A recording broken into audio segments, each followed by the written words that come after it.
Hello, my little PogChamps, and welcome back to EGFC Season 3.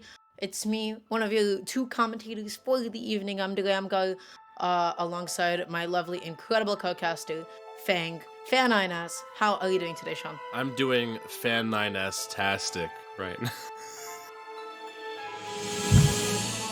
Alright, so Anyway, we got University of Colorado Yeah. and Mississippi State. How are you feeling about this?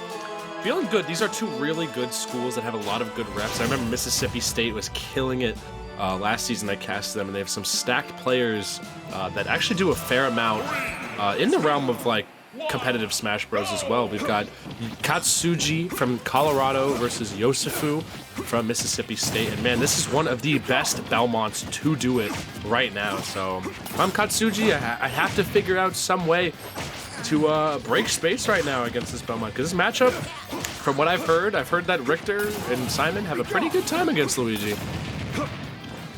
Oh yeah, for sure. But recently we did see, I feel like the most notable example of this matchup is Kirash and Dom, and Kirash made a phenomenal upset over Dom, which is honestly kind of unheard of for this kind of a matchup. So it's really difficult for Luigi. How is Luigi supposed to get in against Belmont, who's constantly stuffing you out? That's the hard part, honestly, is just finding your way in. You know, once you do manage to get that grab, it becomes a lot easier of a game for Luigi, given how, you know, kind of heavy Belmont is, how he doesn't really have too much aerial drift in the way of getting him out of some precarious situations. So if I'm Katsuji, I'm hunting for that grab and I'm looking for it, but you know, right now I've seen Yosefu put on a clinic more than I'd like to admit. So I'm ready to see what he's got in the tank against Katsuji this time around. Yeah. So seeing some zoning. And Seeing some big zoning right now. Matchup. Luigi has some of the worst mobility in the game. He is slippery. He has very few approach options. And Belmont is basically keep away the character, right? This is a traditional zoning. This is how you have to play the matchup. Yeah, this is looking already pretty tough for Katsuji. Look at the difficulty Katsuji is having getting in already on Yosefu. Like every time it looks bad for Yosefu, they just get right out of there, start deploying more zoning options, and all you really have to do to avoid Luigi's grab is what Yosefu is doing right now, which is basically just jumping above it. That was so funny though. The holy water bounced on Luigi's Luigi's Zen. That was so funny. It just interacted. I've never seen anything quite like that before. I would dare say that honestly Yosefu is probably the best Simon Bell player. You know, we see a lot of Belmont players opt for Richter, you know, but we don't really see a lot of Simons out there. Yeah, for sure. But look how confidently Yosefu is just controlling the stage right now. Like Katsuji just struggling to be able to make it back on. Tries to go for, oh, I really like the attempt. That would have been so smart, but a little bit tight on the execution. Alright, making it back on though. Katsuji's still desperately trying to find us. That back there will be another stock. And Yosefu doing a little whip dangle as like a taunt in between stocks. Yeah, I just can't see a feasible way on paper for Katsuji to find something. I like those dash attacks because it is Luigi's quickest option to get in most times off of a dash. And it's a good multi-hit, has a fair amount of knockback to it to knock Belmont's away. That being said, I feel like Yosefu is just ready for every single thing Katsuji's been throwing at him. And I don't think Katsuji's been doing a particularly bad job. I just think it's just so difficult for Luigi to muster right here. Out of the misfire! Again? I wish we had replays. I swear I heard a second misfire this time. Yeah, this is looking like it could be it for Katsuji at this point. I just don't see a feasible way for them to get in, you know? Oh, but that was such a good ledge option, jumping and parrying to be able to catch the holy water. That is exactly what you need to do so that you're not forced into guessing the timing. But that back throw is definitely not going to be it. It's going to be one more hit for Yosefu. I was going to say, I thought we were going to see an uppie out of that situation because that might have killed in that instance. But man, a 3-stock to start off this series. Okay. Man, oh man, what does Katsuji do to get themselves out of this situation? Maybe pick a different character? There was an excellent mix-up on behalf of Yosefu. Yosefu, up until that up B, was constantly putting out holy water, and Katsuji had a phenomenal adaptation, started preemptively jumping and failing from the ledge to be able to pick it up. So you know what Yosefu did at the end there? He just sat there, he just waited at the same exact distance that he could go for holy water, and then dashed up, Katsuji went for another preemptive jump forward air, and instead of going for Holy Water, he was in a perfect position to up B. So it was honestly such a good mix-up. I agree. And I think, I don't know, it's looking like a clinic, honestly, for this set, unless Katsuji can figure something out here. Maybe just use Zair a bit more at these mid-ranges to space out, try to catch Yosefu when they're on the back foot and trying to, because there are certain points where Belmonts are checkmated. You know, they don't exactly have the mobility to get themselves out of certain situations, especially if you're directly on top of them. Yosefu is just doing the best job possible with what they have in that character's kit, but there are holes. There are holes to exploit, and they might be few and far in between, but in losing matchups, the main point of advice I could give anybody is really find your little victories. Find your little victories, play it slow, see what you can do to condition and punish the opponent. You need to understand that in most neutral situations, you are going to be limited in terms of the actual options that you have. So just outplay the opponent, you know, easy.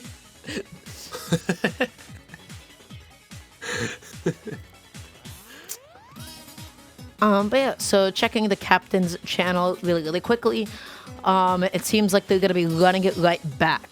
Oh, okay.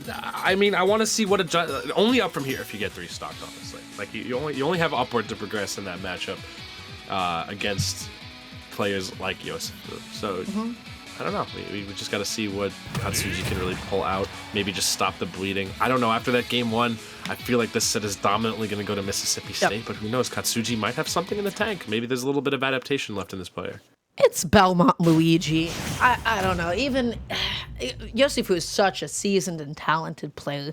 This is such a good matchup for them. To me, you know, going right back to PS2 on such a big stage where we have so much room to run away constantly. It's going to be so hard for Luigi to get in. And look, Katsuji already stuck in a corner. Oh my goodness. And how do you get out of a spot like this? It is so difficult. That one of Belmont's best attributes as a character is their ledge play, their ability to use that holy water setup on ledge and control the situation from there on out. Because man, oh man, Katsuji is failing the holy water vibe check. So basically, here's the counterplay to holy water. Yeah. If it is not out yet, you can try to react to it and catch it with a jump aerial, like a Z catch or something. Or, alternatively, if it's already out there, you can A, hang on ledge, which is a typically dangerous option. B, you can time a neutral get up, or C, time a jump. What's happening with Katsuji, they're not pressing, they're pressing roll from the corner, which is usually a big no-no against Belmont, and they're pressing neutral get up a little bit too soon. So there is mix that you can have, but Katsuji is falling right into the setup. Oh my, and again, even a misfire is not powerful enough to break through this guard that Yosefu has set up. Even the recovery Luigi is just being exploited so powerfully by Yosefu right now. This holy water stops so many things. It's such an active hitbox, especially when placed right over the ledge. Luigi at certain distances can't really snap to the ledge as well. Goodness. Oh my god. Yosefu! One more aerial is going to be it. That's all that it's going to take. Just keeping Katsuji stuck in a corner. If it doesn't, listen. You're not getting punished for that F-tilt. You are fighting Luigi. Luigi does not have a burst option that can cover that length of a stage. You know, you can just keep on pressing, and eventually they'll either make it back or they're gonna die. My man looking like Kung Fu, the way he's kicking Katsuji while he's down. This is the verge of another 3-stock, and Katsuji just can't figure something out here. It just seems like Yosefu looks a bit more storied in this matchup. Seems to know how to set up themselves for success every single time. These holy waters are insane. Like, Katsuji just can't even recover without finding difficulties or holes in their recovery every single time. It's ridiculous. Yeah, Yosefu, and again, just like the out of shield option so solid as Katsuji. Even when Katsuji is like in neutral and it's their time to approach, they're just struggling with so much to find these ends. That grab not going to connect. Now they find themselves off stage once again. What's the play? One thing I do like, that I like this entire set so far, that was a 6-stock, good lord. But one thing I did like that Yosefu was doing was opting for consistency in these punishes. You know, you see a lot of Belmont players try to get greedy with smash attacks off of Holy Water. Yosefu goes for far quicker options like fair or bear to really get themselves a lot of constructive space on stage. So the fact that their punish game has been so consistent, there is almost no shot Katsuji has any opportunity to get out of these combos, no matter how well they SDI or do tornado out of them. It's tough. That is a tough matchup, and we saw it right there in spades. 8-0 to start off with. That is the best a player can do in this league. It's not only a tough matchup, but Katsuji also just did not have the matchup experience or the basic Belmont counterplay that they needed to be able to get off the ledge. So like once again, I really want to reiterate how important it is to alternate either between neutral get up or jump when it comes to getting back against Simon's Holy Water like flowchart. Right? So basically what's going to happen, they threw out that holy water, and if you're clinging onto the ledge at a low enough percent, you can still hang on long enough to the point that you wait until the hitbox is gone. That's when you neutral get up. That's when you alternate between that and jump, and you try to use your maneuverability to slowly inch your way to get back onto the stage. It is where Belmont succeeds most. 1 and 2 times you are going to get hit, but Katsuji didn't even employ that kind of a mix. They kept on going for early neutral get-ups, early rolls, and just not timing the ledge options properly because they didn't know the situation. It is not a situation that like the first 5 times that you'll like know how to get past, but you just need to know what all of your options are and alternate between them based on what Yosefu is trying to cover. It's tough, but there is counterplay, like Dara just mentioned. You know, you just have to find the pattern in it. It's like playing a bullet hell. You just gotta find the patterns in the attacks and just pick the perfect golden opportunity to get through it. It's the same as DDD. You know, you have to find your window, your very small window to get back on stage safely. Because again, it's not foolproof. No character is foolproof ledge trapping in this game. Every character at least hinges on some sort of reaction time or mechanic. So, you know, don't checkmate yourself. You know, try to really take the time to study, okay, where could I have done this? Where could I have done that? Better luck next time for Katsuji, but that first set is going to be going dominantly to Mississippi State University. We're going to be getting the next 2 players up shortly, but we're going to shoot over to a quick break, so don't touch that mouse.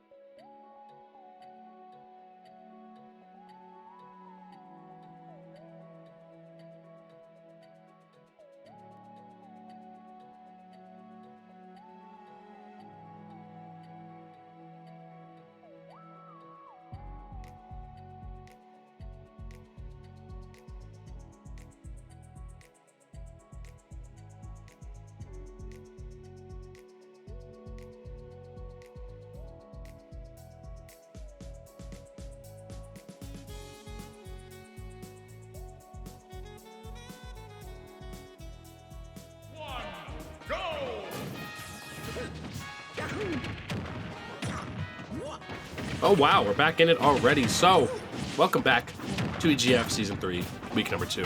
We've already got our next 2 players in the ring right now. We've got Zerosian from Colorado versus MIA from Mississippi State. We got MIA on Mario, and we got Zerosian on Samus. So, what can we say about this matchup, Dara? Well, the first stock's already gone, and it's been 20 seconds for that to actually happen. What Mario loves doing, he loves laddering, he loves jumping in. You know what Samus does? Loves keeping people away. Mario has enough mobility to try to get in there, to try to get close. Mario has fast buttons, Samus does not. And MIA's combos, oh my god, pretty solid. Wow. And I know that Mississippi has just a history of really solid players. I know there's a Mario and Luigi player. There's a Mario player from there and a Luigi player there from really good. That being said, I'm pretty sure. No, this is the same player. I remember there was. Okay. So there was a tag change here. MIA used to be known as Maze, who was a fantastic Mario player. Yeah. Still, even after the tag change, still a fantastic Mario player. So, you know, I only expect great things from this Mario. It's up to Zerosian to really try to use Samus's zoning tools and kind of just play keep away, because once Mario gets in on a character like Samus that's so big, it can be tough. That ledge jump was so well timed, but unfortunately the back heel not killing quite yet. Right now, MIA is going to be looking for a way to be able to close out the stock, not finding a neutral, getting grabbed, thrown off stage, no double jump, but Zerosian not covering the space and time, letting MIA cross them up. MIA find their way back on the stage, approaching kind of kill throw percent right now. Samus got a lot of rage on her. I'm sure one up throw should be able to take the stock here, especially on PS2, but gonna be caught by a down smash with their troubles. And oh my god, that edge guard by MIA, so deep. Yep, so deep, just tracks Samus's recovery so well. That's the best way to just to catch stalling. That was beautiful stuff. But Zagosian finally gonna be able to close out that first stock. I feel like MIA is just so scary because they go in, they jump in, they're so aggressive, and they try to play the match to their own pace. This is like a mighty top. Zerosian trying to get something started here. Gets a nice 47 off, but yeah, I feel like MIA can just play back a little bit, use fireballs a bit to establish openings for themselves, because again, Mario's combo game's so lethal, and a character as big as Samus, and floaty as Samus, I should say, the punish is going to be substantial almost every single time. Uh-oh. Oh. Uh-oh. MIA just, like, again, applying the pressure, just making Zagosian so uncomfortable in the corner there for a second. They're just moving around them. Zagosian can't seem to get a single hit in. That up air right there could have been absolutely devastating. Very low knockback on that move, at least at the lower percents. Aids into a combo tool to itself at most percentages as well, so you have to be really, really careful when Mario's starting to shark with up air. It's also relatively lagless too. This character is considered at high tier to top tier for a reason. Yep. He can press the buttons. He pressed the button, he cooked the meatball. He cooked the meatball, he plummeted the pipes. He plummeted the pipes. But oh, that was such a good ledge stall there. He waited for they waited for Zagosian to like burn out all of the resources, specifically in the case of the charge shot, and then used that as the opening to be able to get back on. I really like that from MIA. Zagosian was just not ready for the plank. MIA just waiting for their kill here. I like Zerosian's been playing a fair amount more evasive this time around, though. If they do drop this game, it'll be a little less of a bleed than it was that last set. But again, with 8 on the board already for Mississippi, you know, Colorado already has to muster a pretty massive comeback, and already that's going to be another 2 points stocked on. Already getting to double digits, and that's game number 3, Dara. This is the third game of the entire shebang. That down air was such a good choice from MIA from the ledge because it was pretty safe on shield. It has a suspiciously high amount of shield stun, so every time you get hit by it, you're like, wow, why am I locked into shield for like half a second? I feel uncomfortable. It's really difficult to try to track where Mario goes after it.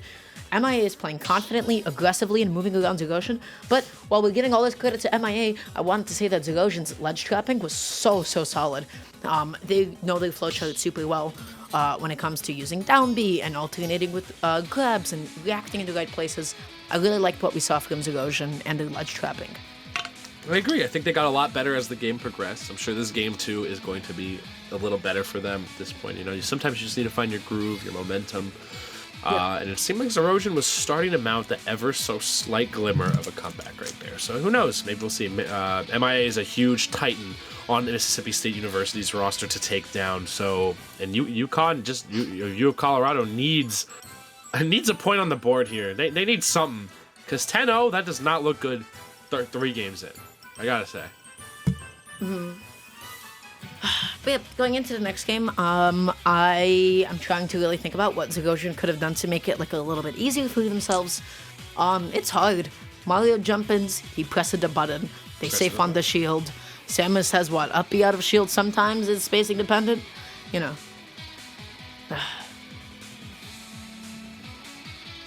Again, I can't stop myself from vibing up to this song. It's infectious. But while we wait for this next stage to boot up, I just want to ask you, Dara, how are you? How's everything going? I'm chilling. I'm hanging out. I am hydrating myself. 4 hours in, you know, we're doing. I think we're doing pretty good so far. So let's keep the momentum going. Yeah. Just like Mississippi State is going to keep this momentum going. I imagine to this game too. Yeah, so they're going to be taking us right back to Pokemon Stadium 2. This is not a bad choice for Samus. Mario probably bans like flat stages, and as Samus, you really don't want to go to tri-plats against Mario, so this is kind of all that you have left at that point. Gets a down air, falling uphill, back air, neutral air, uphill, MIA. Oh my god, oh my when goodness. Does it stop? When do you get off the ride? That's when they got off of it. That's all it takes. 2%. And just killing all of MIA's momentum. But that was one of the coolest advantage states I had ever seen. Sean, that was PogChamp. That was sick. Mario's the Swiss Army knife of combo game because not only does he has a low knockback up air, but also nair and back air are very good facilitators at low percentage for even more carnage. And depending on the DI of your opponent, you can get all sorts of crazy damage built up. Or even a stock if you're lucky enough. He has right the ability to ladder, extend off of platforms, reset with neutral air, set up into juggles with down air. Mario has one of the most interesting and honestly creatively rewarding advantage states in the game, all about like your decision making about how you really want to be using the stage to your advantage. And now that's going to be the regrab. No punish on it quite yet, but MIA just needs one big hit. Yeah, MIA playing around for their kill condition very, very cautiously. Is Erosion still trying to find their way back in some capacity? Another up air. The thing that does save Samus is that she is a little heavy. However, Hey. just like the new game, she's feeling a certain sense of dread after that first stock is taken right off. How would you feel like if somebody who said you had a little too much weight, Sean? Gotta be nice. It's the suit. We know how heavy she is without the suit on. It's just the suit. It's all that metal. It's just the suit. It's I nice. know. But it's not nice to assume, Sean. She's pretty fit. She is actually pretty fit. But yeah, that being said, MIA just jumping back onto the stage. Oh no. Mamma mia! Oh my god! Wait, is that why the tag is MIA? Maybe. Has it just been Mia this whole time? It might be Mia instead of MIA. Mamma mia. Somebody cook up a spaghetti! No! Oh my god. If I'm Erosion, I'm just trying not to get clipped. I like stopped like commentating for a second because I was like so curious what MIA would do next. That was so sick. Oh my goodness. Alright. Oh my falling god. out of Samus up B. That's the classic. Multi-hits and ultimate. Samus and multi-hits do not function. She gets hit pretty hard. Multi-hits and Smash Ultimate Omega Low. But still Erosion, maybe some potential to take a stock off here. This is gonna be tough though. This is gonna be so tough with 3 stocks on the board for Mia. I'm assuming it's Mia, not MIA at this point. I don't know. Listen, I like it's a headcanon. This is the Mamma Mia, okay? This is the Mamma Mia. That down B was so scary. It took away Mia's jump, using the fireball as a bit of coverage, but finally up B is gonna be able to take it. Zagosian taking at least 1 stock off, which definitely just takes the edge off a little bit.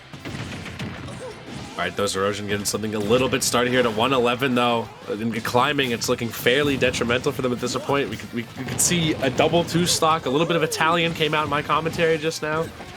It's just how hard this Mario's cooking. Listen, a little bit of Italian comes out at everybody when we see a Mario on the screen. We all have a little Italian inside of us. Oh, jeez. All it takes is 1 hit for MIA, right? Like 1 back air, 1 down air, and up air if it's pretty high up, a smash attack, a back throw. But honestly, Mario does struggle to actually get those hits sometimes because he doesn't have the most generous hitboxes. Oh my god. Why? Stare deeply into my eyes. Was that necessary? Was that particularly necessary? Oh my god. Really bringing it home right there in Mia. Or MIA. I can't. Someone correct me. In Captain's chat. It is my headcanon that this is Mia. Okay? I like That's the Mamma Mia right there. That's the Mamma Mia. And with 2 sets up already, Mississippi looking to bury Colorado at this point. Colorado had a very good player on their roster that seems to have been swapped out. N Harmonia. Very, very solid Robin/Palu player. But I don't think we'll be seeing them this time around. So you Colorado kind of have to pull themselves up by their bootstraps all alone. This is a fat lead for Mississippi State to be taking so early. With one more set could send them completely packing. One more set is going to put them into a guaranteed victory, right? Because at most you can earn only 8 points. That means after this set, if they have another 16 points, even then, that wouldn't be enough to win. So they just need to win at least 1 more set to keep them back in the running. But while we do wait for confirmation for the next few players, what stages, etc., we are once again going to be cutting it to a quick little break. So we'll see you guys in a couple of minutes.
Hello gamers, we are now back once again, but we have another set in front of us. We are going to be seeing Nail going up against AIV.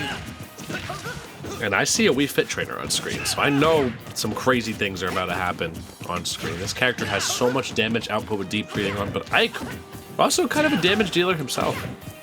Wii Fit, I always love watching Wii Fit play. Wii Fit is one of the most entertaining characters to me because they can be either one of the most, like, you know, slowly paced characters or sometimes an outright cheater. You ever get hit by, like, falling knife from Wii Fit and you take, like, 80% and you're like, why did this just happen to me? It's true. But AIV doing a fairly good job so far, not really letting themselves get caught up in the Wii Fit vortex. You know, just trying to stay very protective over the ledge. Wii Fit, one of the characters that doesn't really mind being on the ledge too much, given that they do have counterplay with a fantastic projectile from ledge. That is where Wii Fit would like to be ideally. Yeah. Having header, having sun salutation, having deep breathing, and the ability to mail true stocks away at a moment's notice. You are going to be forced to have to respect Wii Fit offstage and at the ledge. That directional air dodge up was an interesting way to stall to get AIV to back up. Okay, good. Falling there into up air, and the taunt to come out. You know, when you're down 14 points to 0, maybe that taunt is what you need to get yourself back. Ooh. But then a jab right to the eyes, in this case like an F tilt. That's all it's gonna be to take it, and I like Nail responding with their own taunt as well. That's nice. Yeah. Show that it's all a little, it's all just for funsies in the end, but Nair doing such a good job of just getting this solid damage off. Not letting the bleeding happen too much, because when Ike does have a little bit of a lead established, you're going to be dropping stocks to him sooner rather than later. With Wii Fit, it's a little bit more ambiguous unless that deep breathing is up. No shot.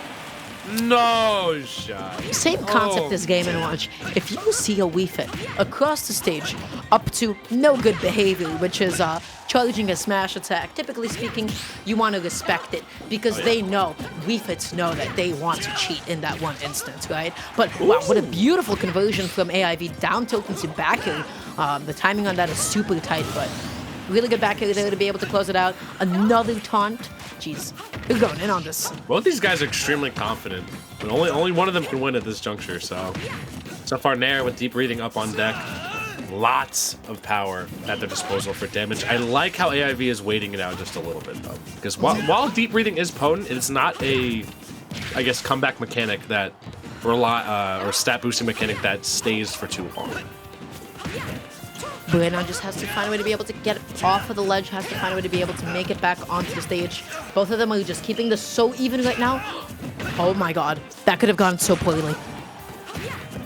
It really could have. I mean, oh my god, still 91 though. One more big hit from Ike could spell doom for Nair at this point. Wii Fit, not one of the heavier characters on the roster. Have a good idea with the dash attack, but Ike's ground speed not really necessarily the best, so not able to get to Wii Fit's ledge there in time. But that time around, yeah, that was a bit of an overcommitment. Oh.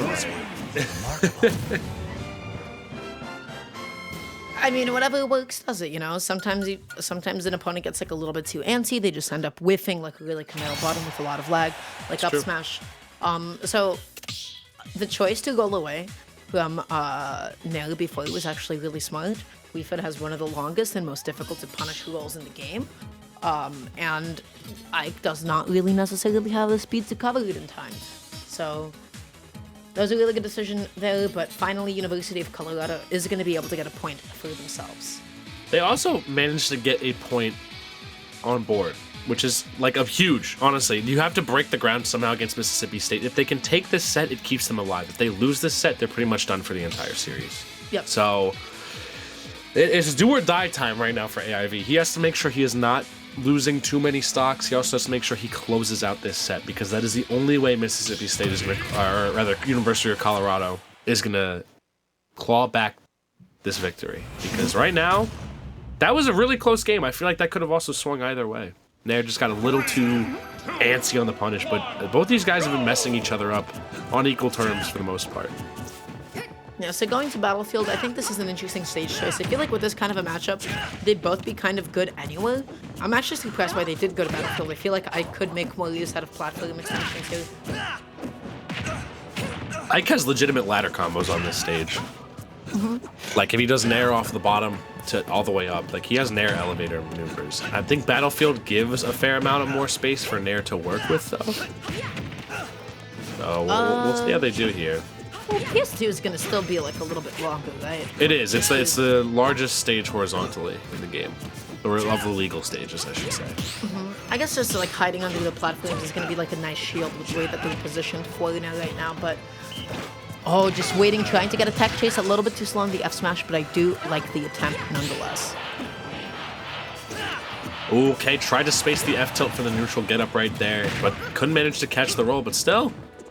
This stage control is everything AIV wants. Excellent dare ledge right there. That was so well placed by AIV. That was an excellent spacing. That was excellent placement. That was beautiful stuff. Tries to get the down to go into the up hill, which could have set up into so much more damage. The neutral hitbox not swinging behind AIV fast enough as Nair's up tilt anti-air was able to stuff them out in time. You know, and Nair just trying to find this no deep breathing, so I don't think a solid aerial will actually kill Ike just yet, because he is pretty heavy. Oh my god. These Nairs, too, you can't even put up a volleyball, too, because Wii Fit can get hurt by the soccer ball if it gets thrown back at her. Gotta be really careful going off stage against Wii Fit because she can and will melt two stocks away with like a Haru spike or some sort of reverse hit that you really did not expect. But now, Nair... That's what I was talking about. The Nair elevator's right there, and yeah, if you're caught mashing too high in the air, I can shark that landing beautifully, and man, this is looking great for AIV at this point. Yeah. Really difficult situation for Nair. Really, like, again, like, Battlefield sort of working against them. Finds himself stuck at the ledge one more time. Oh! Alright, AIV not fast falling that too hard, so they are able to make it back. And yeah, okay. I think you're right about this counter pick, Dara. Just a little bit questionable on Nair's part. I feel like this stage benefits Ike a fair amount too, just because of how Ike is just able to catch landings so seamlessly on the stage. And AIV is just jumping around, maneuvering themselves so well. Nair is struggling to be able to find a big hit here. Just spacing all of the attacks on shield very, very safely as well. Nair has to commit to something eventually. And they cannot afford to take, because that up B is very, very powerful as well. You know, one good up B at the ledge could actually spell curtains with the amount of rage that AIV has on deck right now. Look how much AIV is just threatening with the movement as well. Running off, jumping back on, running off, jumping back on. The Haru is going to be able to give Nair a little bit of time to be able to get back on. Oh boy, that was an up B or something. That was an up B. Anything. Yeah. Literally anything. Still though, okay, dash attack trying to catch the air dodge out. It's so scary to air dodge out against Ike because yeah, that dash attack just sweeps so far. Catches dash backs, it catches air dodges really well. But yeah, I agree with you. AIV really threatening with this movement. There are so many options Ike can threaten whether he's drifting in or out just based on which aerial he chooses to use. But yeah, whiffing up be like that, gonna be giving a good opening to capitalize, getting at least one stock off, which could be, you know, in the grand scheme of things, with points, it could be super huge. Ooh. You gotta remember that Haru is still active even after it hits your shield and still belongs to the opponent. And I like AIV not getting too greedy with that, right? Double jump out, completely reset stage control. It just, this entire stage has looked like AIV's ball game this entire time, and that F tilt is gonna seal it right there. And I think it was the stage pick, as well as how AIV was maneuvering around the platforms as well. I felt like his platform movement was fantastic. These threads of empty hops and double jumps consistently made it so Nair couldn't really commit to an aerial option without being susceptible to getting completely punished. Yeah, absolutely. But then also, I feel like there were some decisions that Nair was making at the ledge. For one, they kept on going for like the drop down double jump like Haru, where you would go above the stage. Like you would go, you'd try to jump back onto the stage. And that is a really powerful tool. It's exceptionally safe on both shield and parry. It can set up into shield breaks, big combos. However, I feel like Nair kept on rolling for it. They kept on going for that specific option. Okay? Instead of like sometimes you can just grab onto this ledge again just by throwing out a Haru, grabbing on, throwing out a Haru. I feel like they kept going through those. And then there are also some times that I feel like Nair could have tried to get like a little bit of their health back with throwing out sun salutations or going for deep breathing, especially when they were off stage and had the opportunity to stall, but then didn't really go for it. and that like bit of chip and incremental healing could have like been very beneficial at the end. I agree, and I think picking risky options like the rising side B over ledge against characters like Ike, who can punish you at a healthy mid-range and also deploy really powerful aerials, it's a bad look. I feel like you have to play so conservatively against characters like Ike, who can threaten a lot of options because he does have confirms out of his falling aerials. He has great ledge trapping on reaction. F tilt is a fantastic move to use. Down tilt is a super scary option. Wii Fit is better off, I feel like, at a distance in matchups like that, using their more campy tools. We didn't see a lot of sun salutations. We didn't see a lot of healing. We didn't see a lot of ball setups here or there. It's just all about what options you have at your disposal, and you have to sometimes shift that playstyle, because while Wii Fit is great up close with deep breathing, at further distances, it can be really, really difficult for Ike to manage his way in. Yeah, but with that being said, once again, it's going to be a good victory for the University of Colorado. They have some points onto the board. They only need 9 points to be able to get it back to be an even score count, which honestly, in the grand scheme of things, is not undoable in the slightest. It's still very much so within the realm of possibility and doability. With that being said, we are going to be seeing you guys in a couple of minutes, so stay tuned.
Hello and welcome back to EGFC Season 3, Week number 2. We've got Mississippi State University versus University of Chicago. We just came off the heels of a fantastic win from Sean. AIV. Yes. That was great, but it's University of Colorado.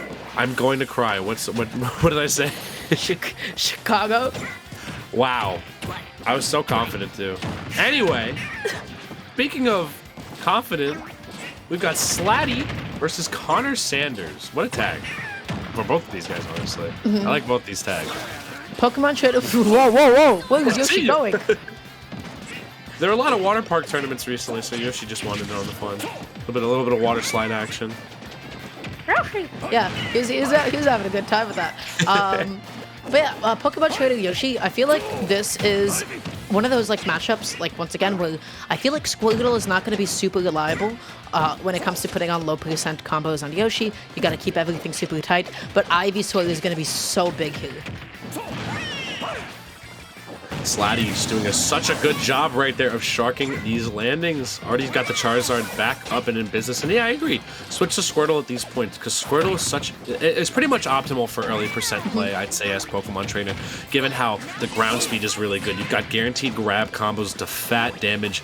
But you know, I feel like every player's tried and true character in a lot of these situations is Ivysaur. You've got also really great startup combos with down throw up air, as we just saw.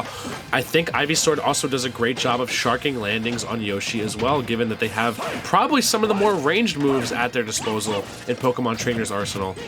I like the choice to go for down smash there, just in case Slatty decided that they wanted to go for like a plank, like a drop down up here, something along those lines. But right now, Slatty is just in control of the pace. I feel like each time he is going to be able to get out of the corner successfully. Look at the spacing. That was so close too. I feel like if Connor committed to their aerial drift just a little bit more, Slatty was going to be maybe dead there.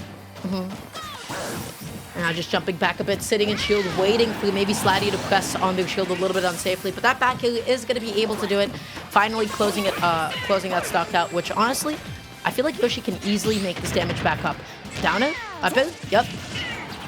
Oh, that wave bounce neutral B would have been so cool. It was such a good idea, but a little bit like too soon on the press.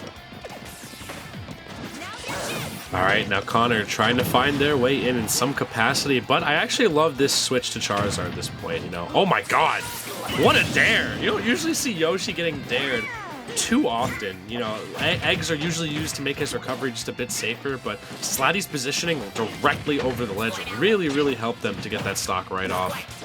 But even then, I do feel like there was a misplay on behalf of Kanu Sanders. Oh, yeah. I feel like Kanu keeps going to the ledge instead of doing what Yoshi does best. But wow, gonna be smacking them with his own forward, just like that, spiking, taking an early stock as well. I feel like Kanu keeps going to the ledge instead of recovering high, which is one of the staples of Yoshi and what makes him so difficult to fight against sometimes. All right, now it's just Slatty's mission to find their way off this platform, managing to get it, actually squeezing out that up air there in a trade. You usually don't see too many moves trade with Ivysaur up air. But now this is just about getting that damage out so they can get that fat hit on Connor. However, Yoshi, no stranger doing quick damage in their own right, as their airspeed is insane. Getting one up, it'll take just one more uppy to be able to close the stock out. Slatty just dashing and shielding, playing as grounded and safely as they can. But now I believe Slatty's going to start to maybe adapt a little bit, maybe go for a grab. As soon as we see that, that's going to be... Oh, no double jump. Oh my. No. No shot. Still though, Zard is out, 83 damage on Slatty. This is looking mighty close now. Honestly, one good hit from either of these players could spell doom for the other. You got just two big lizards just hitting each other. Ooh, so scary. When you see a Charizard dashing and back and forth, they're either going to F-tilt or try to shield up smash, shield up B. If they start jumping at you with their back facing towards them, you know that they will also want to see like a back hill. Right now, Connor Sanders is doing an amazing job avoiding Slatty's win condition, not committing to the neutral. That was such a good idea because they kept themselves safe. Oh no. Throw. Will that do it? She's a heavy lad, but not heavy enough. Not heavy enough. And you saw both of them actively seeking out their win conditions. I feel like Connor could have been trying to set up into it a little bit more in that situation. You saw Slatty just using their movement immaculately to set up for a couple of win conditions right there, given how high Connor was in percent. I only saw Connor really throw out a couple of bears. I feel like Egg could have been used to open up Slatty a little bit more. I feel like Yoshi Bomb was also a potential venture in certain situations if there was an egg lay that happened. I feel like they just started getting locked into this pattern towards the end there and maybe start to lose their composure a little bit. Yeah, no, it was... I feel like Connor Sanders did a really good job, but once again, they could have mixed up the tempo a little bit, just by, you know, even if your eggs don't connect, if you can just throw them at long distance, here or there, you can at least try to mix up your opponent. Maybe they get a little bit unsure of their approaches, and then just making sure that you sometimes throwing in double jumps above the ledge so that you're not always recovering to the ledge. You can avoid ledge traps. You can, you know, reverse a lot of situations against the opponent and really keep them on your toes. We could very well see this going down to a set 5 as well at this point. You know, Slatty getting 1 point up, almost going to be tying up the set count here. You know, after such an explosive start on Mississippi State by Yosufu and MIA, AIV clawed it back a little bit, and Slatty kind of slated to do so as well. So this might fall to the last two members of U Colorado and Mississippi State's rosters. We'll see though how this unfolds at this point. I have no idea how this is going to go. Slatty did looking really good after that game. You know, game 1, a few early stocks being polished off them, but overall I'd say they were playing a little more commanding and a little more confident. Yep. Yeah, so going into the next one, I'm curious to see what kind of a stage that they would opt to go for. If I'm Yoshi, yeah, honestly, Lilat's pretty solid. I feel like Yoshi can get a lot off at this stage. With it being somewhat of a more errant triplat, as well as the slants on either side of the stage, Yoshi's whiff punish game will be pretty immaculate on this stage, I feel like. However, I think Squirtle's a fantastic first pick on Lilat. This character has such a seamless way of staying on the ground and slipping through the cracks. And it can be kind of hard to hit him sometimes, given how small he is. Yeah, but Squirtle can only kind of avoid it. It's going to be so difficult to initiate on Yoshi as Squirtle. Like, it's really going to be difficult to find anything more than one-off hits. Once again, I agree with the choice to go to Ivysaur. Tries to go all the way out there, anticipating a low recovery. Slatty re-grabbing the ledge. That was a critical mistake because they were in no position to play. And now looking a little tough. I feel like Slatty needs to take the stock off right now. I like that frame trap right there from Slatty, though. Back air into forward air. You know, doing a really good job of catching how far Yoshi can really drift in these situations. A lot of Yoshis tend to sometimes circumnavigate the ledge just a little bit because of how speedy this character is in the air. Gets the forward, no neutral, and an amazing egg lay from the platform. Being reverse egg lay, that's going to be a Yoshi staple. It's so critical to land those because you can get so tricky and ambiguous with your movement. Wow. Wow. Oh my, Connor Sanders. What a second stock to be taken off of right there. Looking still pretty good at 116. You know, that's still relatively kill percenting for Yoshi, but Connor doing a good job of extending his lead further and further. You know, you're already down your last stock almost a minute and a half in. Yeah, Slatty's got to start finding some answers here. Some of Connor's decision making, I'm like, damn, this is somebody who definitely watches John Suarez. Yeah, for sure. Especially with these wave bounce neutral Bs typically. And the places that Connor decides to actually go through them and like some of these egg choices now, I'm like, damn, okay, I'm a big fan of this. Connor right now playing so patiently on the verge of getting a 3-stock. That is going to be the regrab, or is it not? Connor didn't choose to commit to a button at that point in time. But yes, at 166, the backfield is more than enough to do it. Again, we're seeing us back on Squirtle at 90. I feel like this is pretty much kill percent for Squirtle. This is looking mighty tough. You know, of course you've got that solid damage output at the start, but yeah, I think we're going to be seeing a switch to Charizard at some point soon just to extend the lifespan of Slatty just a little bit more because, man, they need it at this point. Excellent jab block F smash right there from Connor Sanders. And man, you cannot be letting Mississippi take any more games at this point. And especially when we're on set point right here. This is now the ball is back in Slatty's court. Because this could very much well be series point right here for Mississippi State University. Wow. Yeah, Connor Sanders just played so well that game. They played so confidently. Let's see, how many even more points can Slatty earn? Let's say they got like a 2-stock win, 4 points. Okay, so I guess like another 4 points. It's still doable. It's still doable, so the pressure is going to be on. I'm trying to think about what could have gone better for them that time around. Maybe some of the choices with Ivysaur at the ledge, I feel like we're a little bit off. Going through like up Bs in places they were unsafe. I totally agree with that. I think as Ivysaur, I'd say is the most susceptible mon to being put in disadvantage at certain instances just because of how much jumping that character does. Zard has a little bit more of a fleshed out game plan sometimes, but for Ivy, it's up to him to really get landing aerials at certain times, some Razor Leafs here or there. It's also Ivy's shape makes them very easy to hit, especially from characters who do so well in the air, like Yoshi.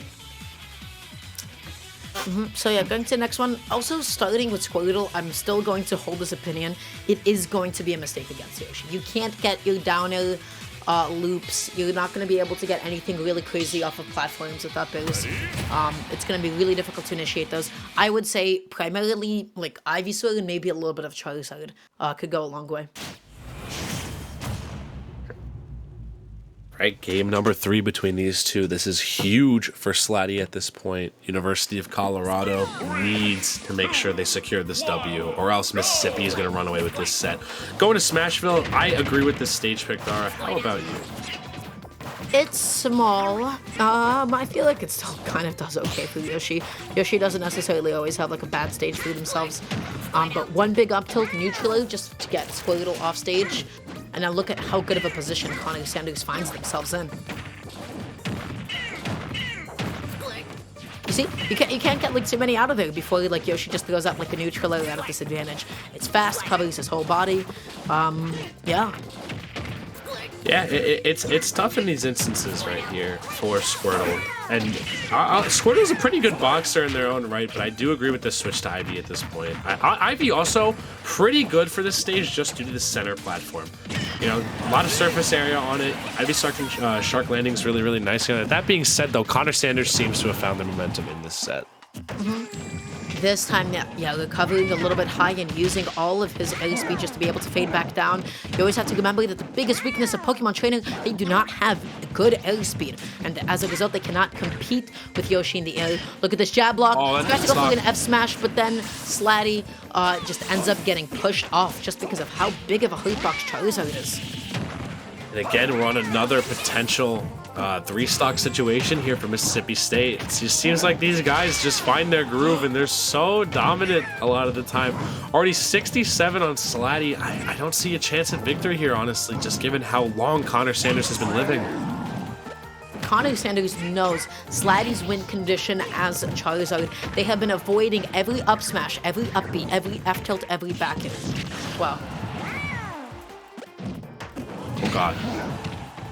Nair trade right there. Slatty with only one jump left, barely gonna make it back to stage right there. Man, how are they? I don't think they can find this stock, but they find the fly out of shield right there. Still 113 left. Yoshi has a plethora of tools to really get kills at that percentage. Oh, boy. It was a bold choice, but you know, it was able to work out in the end. Wow. What timing, too, from Connor, and, what? Huh?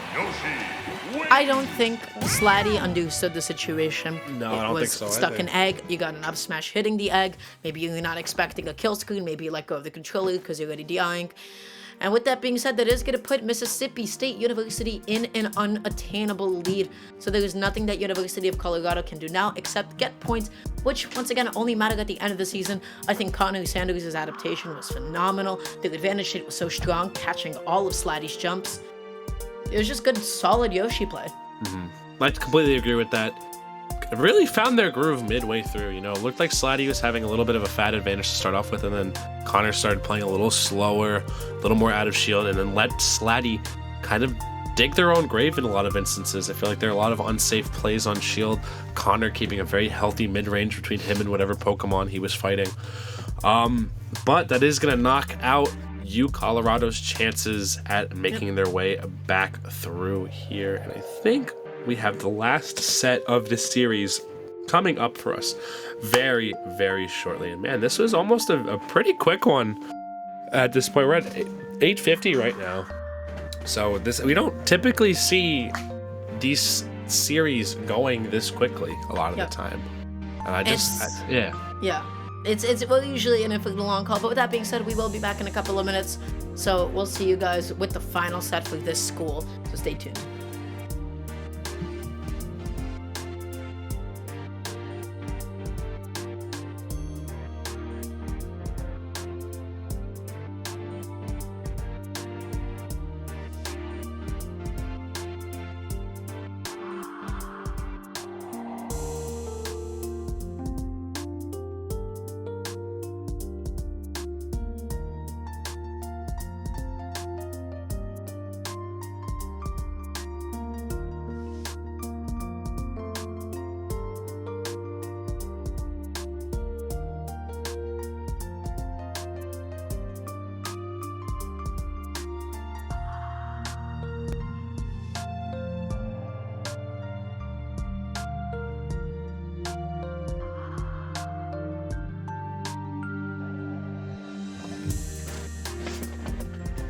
Hello gamers, and we are back with our final set. So it looks like we actually have a pretty exciting one ahead of us. We are going to be seeing N going up against El Jefe. And I feel like too little too late, Colorado. I feel like if they were gonna go with one of their heavy hitters like N, they should have put them at the front of their roster. However, N already doing so much work. This is one of the powerful Robins of the Midwest. You know, you've got N, Jamshid, and a Coward. All very, very powerful Robin players. What happened? Robin Where did the stocks go? No shot. No way. I don't believe it. I don't think this is going to happen. Just No. There we go. Okay, good. I'll have listen, I'm on a JV for a little bit, so I... tragic. Oh, man. But that, I'm telling you, this is a testament to how good of a player N is.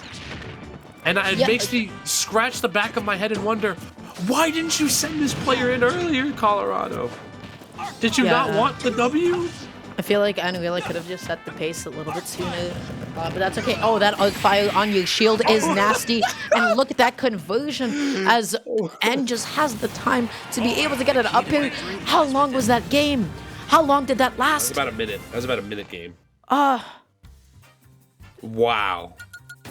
And this is the last set of this block, too. Holy moly.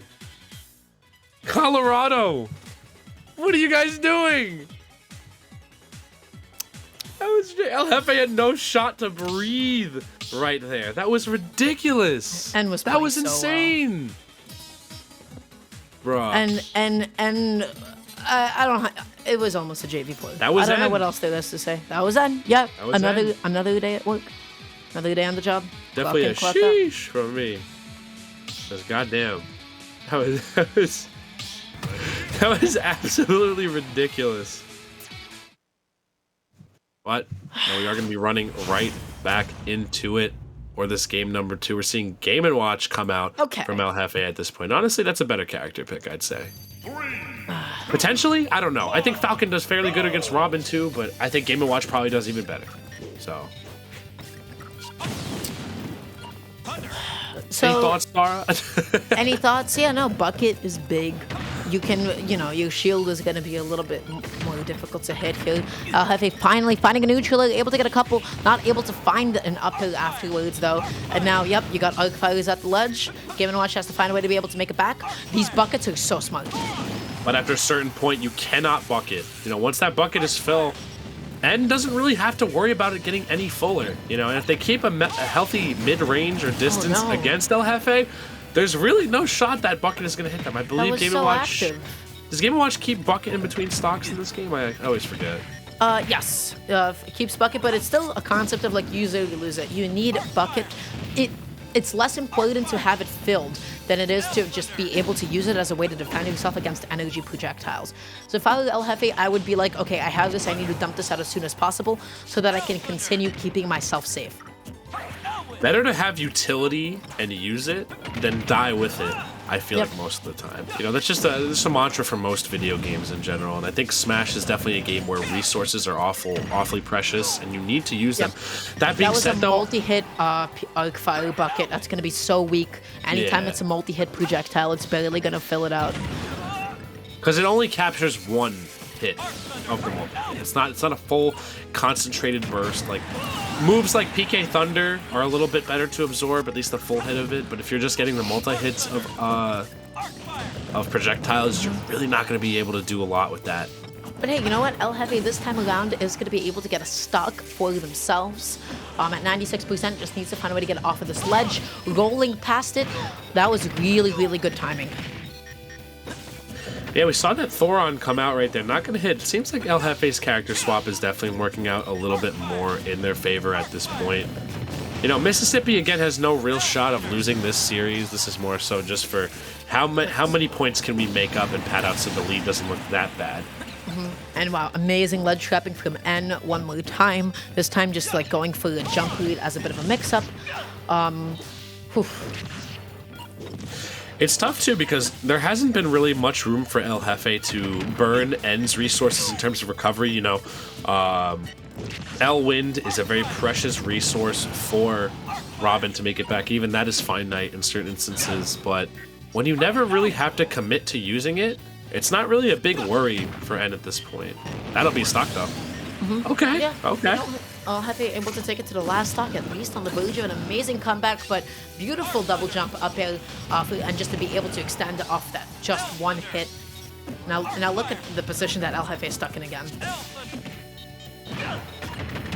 All right, though. El Jefe finding, if we're talking about characters with explosive advantage states in Smash, Game & Watch is probably one of the best out there with how consistent the punish game is. So this is still panning out to be a relatively close game. In fact, if El Jefe catches with one more down smash, that's the game.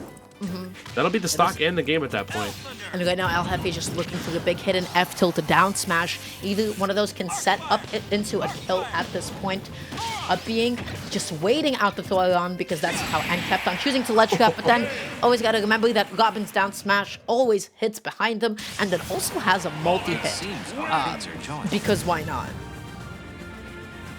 Yeah, that is going to be the series right there. And leaving a nice little parting gift for Mississippi saying, we'll see you guys another time maybe. But still, I think the roster comp could have been a little different there. I feel like N and AIV could have maybe gone in a little bit earlier to try and contend with the more heavy-hitting members of Mississippi State. No, you are trading your most powerful players at the very beginning, so your backline is not as strong. But I think you would want to prevent the heavy hitters from getting too many points, because you saw how such an early lead led to Mississippi State University's victory. You had that 8-point lead off the bat right there that made a huge difference off of Yosefu. And then MIA followed it up beautifully. And at that point, when you're down 2-0, it becomes a lot more difficult to mount that comeback. And especially after Slatty lost, there was just no chance left. So it doesn't matter how strong your last player was going to be. So but yeah, with that being said, we are going to be doing a player interview with, of course, Mississippi State University. So don't go anywhere quite yet. We'll be back in just a couple of moments with them. So stay tuned.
Hello everybody and welcome back, and now we are featuring Connor Sanders, responsible for maybe one of the most, I feel like, just clean Yoshi plays that I've seen in a minute. Connor, how are you doing today, friend?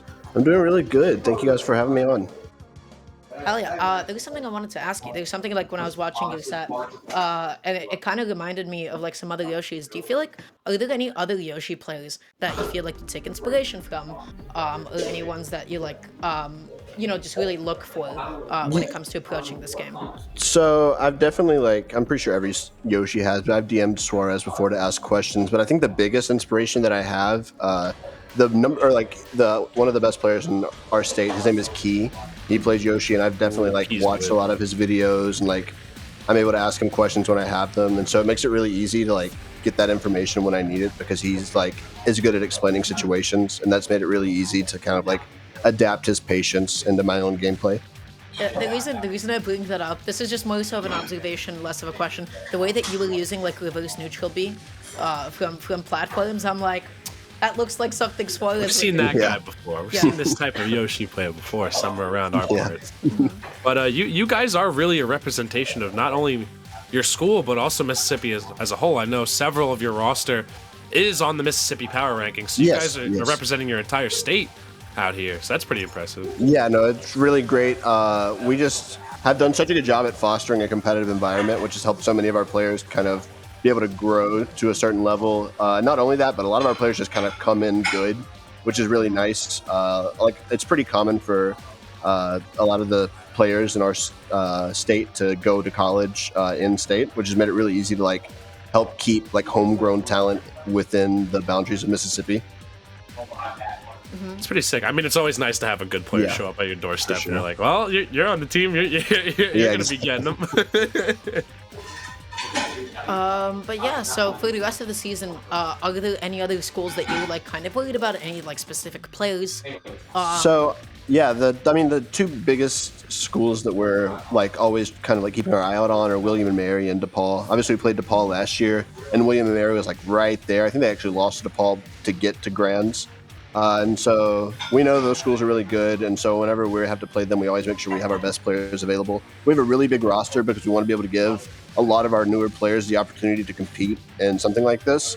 But when it comes down to those schools, we are definitely messaging our best player and saying, hey, we would really like it if you could play this week. One last question for y'all. How do the fine folks over at Mississippi State, I've been asking this to every winning school, by the way, how do y'all feel about Sora being announced for Smash Brothers? We have one guy, Mr. Man. He didn't get to play today, but he is so excited for that character that he is like, I don't even want to play the game until he comes out. Like, he's so ready for Sora. The rest of us are kind of indifferent. There's definitely some people who are like excited about him, but he is like the most excited person I know for that character. So he will, if we're able to play him on Tuesday next week, he will definitely be playing him. All right, word. Guys, again, congrats on the dub. Pat yourselves on the back. You guys killed it this week. I was so floored by you specifically, by MIA. Is it Mia or MIA? It's MIA. MIA, okay. I was floored by them, and of course, Yosefu, as always. Yeah. Just fantastic Simon Belmont play all around. Guys, I hope you have a good rest of your night. You know, rest up, do your homework, drink some water. And we'll see you guys next week for hopefully another stellar performance. Thank you. Thank you. Yeah, exactly. Exactly like that. But yeah, with that being said, that is going to conclude this college matchup. We only actually have one more left in the tank for today for us. So after this, we do have DePaul going up against the University of Hawaii. That is going to be happening shortly. So everybody, just want to say, hey, for anybody that's not following official EGF, you should go ahead and do so. It costs absolutely nothing except a bit of your time. They also have a Twitter and a YouTube and all that. So you can find all of the links in the About section. Then you should also follow our lovely producer, Devin, at House of 3000. House of 3000 is one of the premier New York and tri-state broadcasting organizations. And oh, look at that, my sponsor. Oh, that's crazy. Additionally, for anybody that's not following Fang, you should go ahead and do so as well. You can find him at Fan9. Fang, my boy Sean, what are you up to these days? Lately, I have been I have a crippling Valorant addiction. That's basically what I've been up to. But I also do a fair amount of editing for top level players and content creators such as Vernius, Goblin, Suarez, Beast, Tarek. So I do a lot of work for them, so if you could check out their channels, you'd be supporting me as well. I also happen to stream just a little bit on twitch.tv/FAN9S. I've been doing a lot of Deltarune lately, which I've been absolutely smitten with that game. As well as playing Fire Emblem 3 Houses on hard mode, where I'm doing an Iron Man, so if a character dies, they're dead for good, and that has been reducing my life expectancy by a whole lot lately. But Dara, what have you been doing over there? What's going on over there in Dara World? In Dara World? I don't know. The phrasing of your question really threw me off. I'm just chilling and hanging out, making bad tweets, traveling to majors and stuff.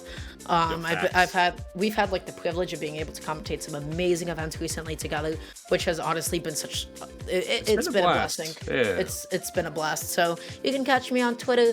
I'm an e-girl. I make all sorts of bad and cringe e-girl tweets. It's just the nature of things. You can also follow me on Twitch at twitch.tv/DaramGalleria. Also my TikTok as well, at DaramGirl on TikTok. And with that being said, we'll be back in just a little bit with our final two schools for the evening.